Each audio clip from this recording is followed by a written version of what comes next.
today, Ringtone, the tone that you just heard was actually composed by a Spanish composer, Francisco Tárrega, more than 100 years ago.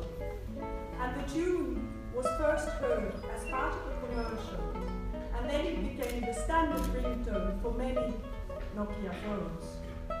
Interestingly, this Grand Valse from which the tune has been taken was later renamed into the Nokia tune. You know, lead indicators of decline, and one of them, again, just to give you the punchline, is when the company starts to look more inward rather than outward. And that starts quite naturally because it's really around saying, well, you know, we need to improve the bottom line. We are no longer in a high growth mode. We are the market leader. We are safe on our positions. We have good customers. So what we now have to do is to worry about productivity, efficiency, cost reduction, cost control, managing costs down. One of the key people who has studied matrix for a long time, matrix organizations for a long time, Jake Alvarez says, matrix organizations don't fail. People fail at making them work. I think unfortunately that's what happens. Matrix organizations work well, provided the people who are supposed to make them work. When resources are very scarce, as they became with software development and software architecture skills, is a bit of wishful thinking. That people with each of them tasked with my product line, my P&L, and so on, these people are not going to collaborate very easily. So I think, you know, there was this lack of preparedness. There was this probably the shift in top management and the lack of guidance from the top. There was a bit of strategic vacuum that developed. Like matrix organizations require active steering, active strategic guidance. And if you go through a period where there was this change there should have been this change from product to platform to software, and therefore, you know, there was not a hell of a lot of clarity around some of the strategic choices. So the middle managers lacked central guidance. They lacked the skills, they lacked the capabilities, and they were facing scarce resources.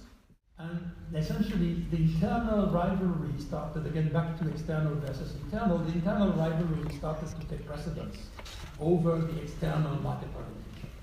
And therefore, the company turned inward.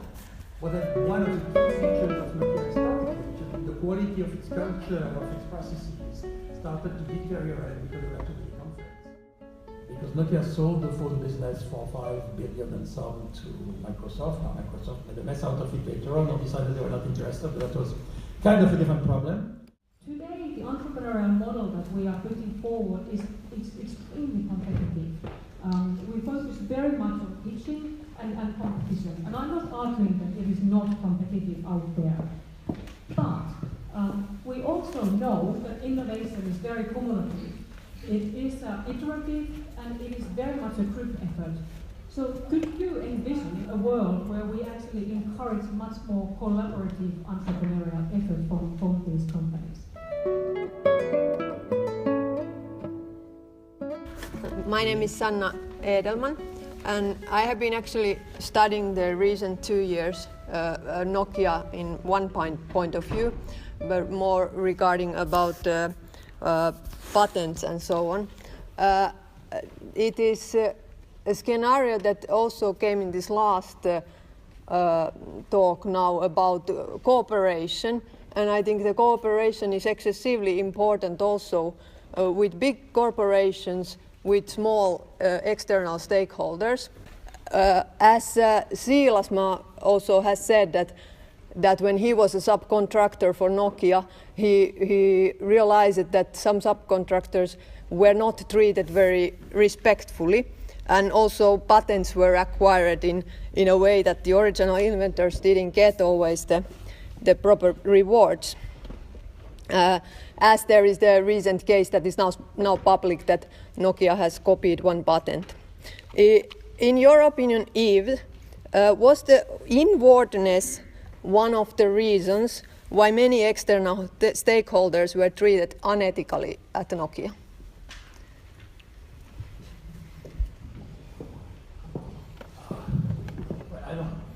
I don't really know. First of all, it's not something I studied or researched, and typically would not venture opinions on delicate topics I don't know anything about. I would not jump to a conclusion that unethical is a very strong word. So I would not know. I know that, not for Nokia, but I know that some companies, including some of the newer companies, and I will leave you to guess which ones, are essentially set up as huge new ventures, which among their agenda is basically to break the law in some countries, look at taxis in various places around the world, for instance. And you can argue are the taxi drivers treated ethically or not, question mark.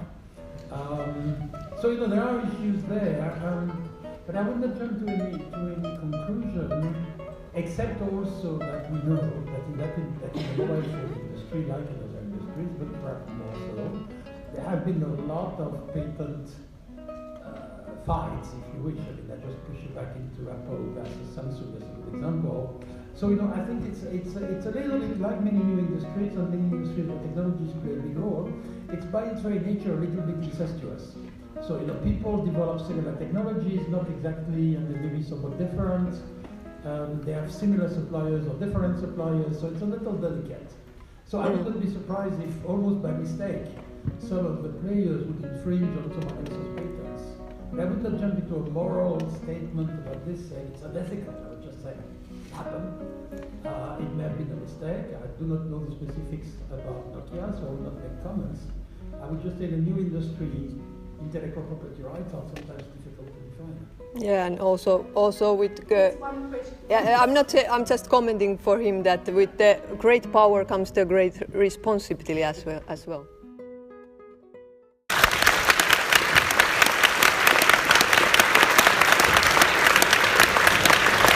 Thank you.